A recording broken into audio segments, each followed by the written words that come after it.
नमस्कार।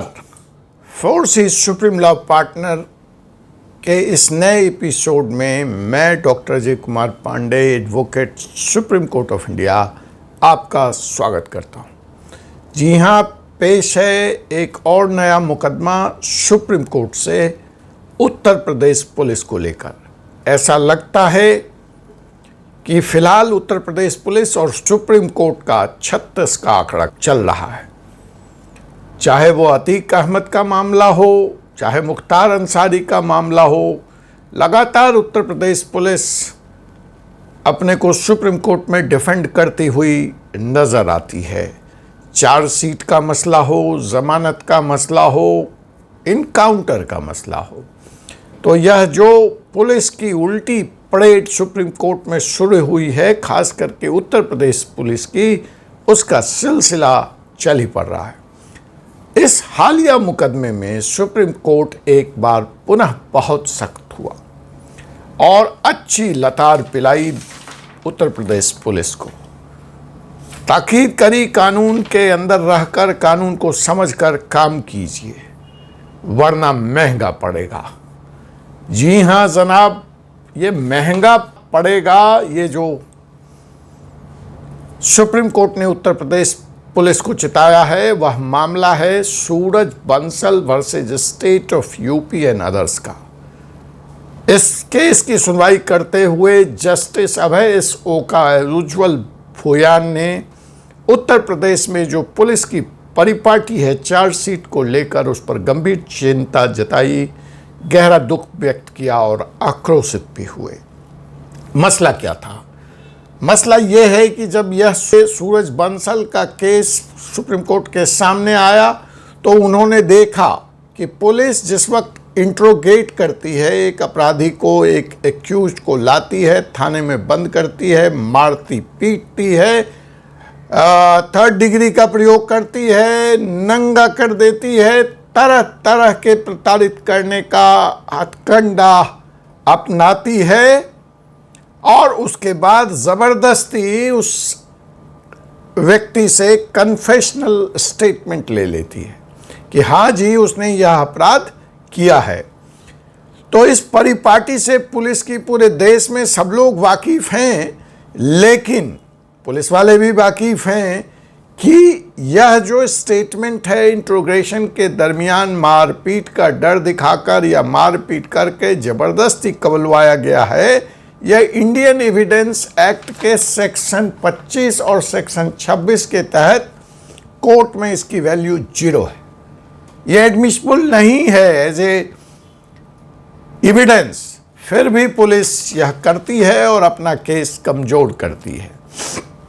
खैर, इसमें पुलिस अधिकारियों से जब मेरी बात हुई कि यह जानते हुए भी आप ऐसा क्यों करते हैं, तो उनका जवाब था कि नहीं, हम उसके बाद उस पर काम करते हैं और सॉलिड एविडेंस बुनते हैं और बुन करके कोर्ट के सामने हम पेश करते हैं ताकि अपराधी कानून के शिकंजे से छूट ना पाए। लेकिन पुलिस क्या करती है, नहीं करती है, वह हर केस में देखने को कोर्ट में हमें मिलता है। और यहाँ पे तो यह मामला सुप्रीम कोर्ट में, सुप्रीम कोर्ट उस वक्त आक्रोशित हो गई जब उसने देखा कि जो पुलिस के द्वारा चार्जशीट पेश की गई है उसमें ये कन्फेशनल स्टेटमेंट ड्यूरिंग इंट्रोगेशन लगा दिया गया है। बस क्या था, जज साहब भड़क उठे और कहे यह किस तरह की प्रैक्टिस उत्तर प्रदेश पुलिस में, उत्तर प्रदेश में चल रही है, यह कंप्लीटली लीगल है। और उन्होंने तत्काल प्रभाव से उत्तर प्रदेश पुलिस के मुखिया, DG, director general of police को नोटिस जारी किया और कहा कि आप इस मामले पर इन्वेस्टिगेशन करें, इसकी जांच करें कि यह प्रैक्टिस क्यों है, क्यों चल रही है इलीगल प्रैक्टिस पूरे उत्तर प्रदेश में, पुलिस ऐसा क्यों कर रही है। और अगली तारीख 12 जुलाई 2024 से पहले व्यक्तिगत तौर पे हलफनामा देंगे, पर्सनल एफिडेविट। यूपी पुलिस के मुखिया हैं, डायरेक्टर जनरल ऑफ पुलिस हैं, उनसे व्यक्तिगत हलफनामा देने को कहा गया है जांच करने के बाद जिस जांच में उन्हें यह बताना है कि आखिर यह इलीगल प्रैक्टिस अब तक उत्तर प्रदेश में सरेआम कैसे चल रही है, चलने की इजाज़त दी गई है। अब यह मामला 12 जुलाई को माननीय जस्टिस महोदय की अदालत में पेश होगा, जहां पर उत्तर प्रदेश पुलिस के मुखिया अपना व्यक्तिगत हलफनामा दाखिल करेंगे और जो ताज़ा स्थिति है उसके बारे में बताएंगे।